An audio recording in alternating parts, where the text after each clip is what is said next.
अस्सलाम वालेकुम व्यूअर्स, मैं हूं हर्बलिस्ट मोहम्मद इसहाक फर्रुख। एक मैसेज है एक फीमेल का कि अल्लाह के लिए मैं बहुत गरीब हूं, मेरी मदद करें। मेरा खून जो है उसके अंदर क्लॉट बन जाते हैं। डॉक्टर्स ने कहा है कि ये ऑपरेशन करना पड़ेगा, लेकिन मैं गरीब हूं, मैं ऑपरेशन नहीं करवा सकती।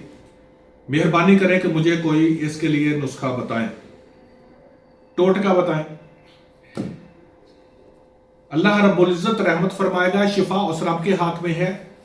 किसी के भी ब्लड के अंदर अगर क्लॉट बन रहे हैं, कैरोटिड आर्टरी के अंदर भी क्लॉट बन गया है या कहीं पर भी क्लॉट बन रहे हैं, तो जो मैं फार्मूलेशन बताने लगा हूं इसको इस्तेमाल कीजिएगा। मेरा रब रहमत फरमाएगा, इंशाअल्लाह ताला अजीज आपके क्लॉट नहीं बनेंगे। नंबर 1, आपने एक चीज लेनी है। अब मेरे पास कोई पड़ी नहीं जो मैं आपको दिखाऊं, मैं सिर्फ आपको समझा सकता हूं, मैं क्लिनिक पर हूं इसलिए। नर कचूर आप 100-150 ग्राम ले लें, उसको बारीक पिसवा लीजिएगा, होना बारीक चाहिए, और उसको कपड़े से छलनी करना है। कपड़े में डाल के उसको छलनी करें, ठीक है। फिर दोबारा पीस लें, जो बचे 150 ग्राम वो ले लें, छलनी किया हो, कपड़े से छलनी किया हुआ नारकचूर। 1000 mg का कैप्सूल भर ले उसका, सुबह दोपहर शाम एक ये। दूसरा सुंड ले ले, सुंड को भी आपने बारीक पीसना है और कपड़े से छलनी करना है, ठीक है। बारीक पीसना है और कपड़े से छलनी करना है, ठीक है जी।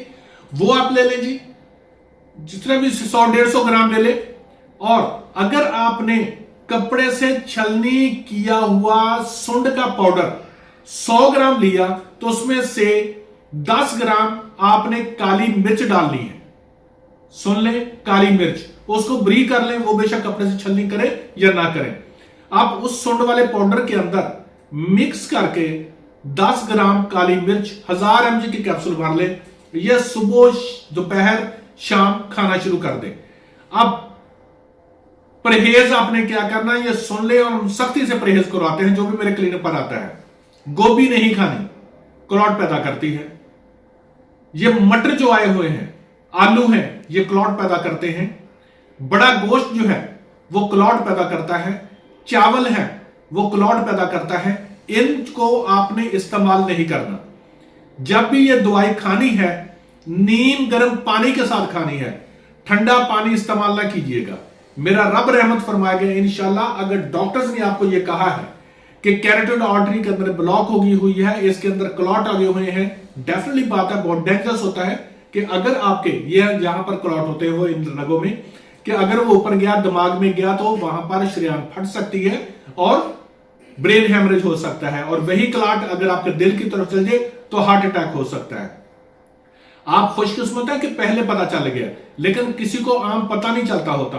वो तो उसी वक्त ही पता चलता जब हार्ट अटैक हो गया या उसका ब्रेन हेमरेज हो गया, ठीक है। आपको कोई दिल की घबराहट हुई है तो उसकी वजह से आपको पता चलेगा, वरना आम तौर पर क्लॉट का पता नहीं चलता।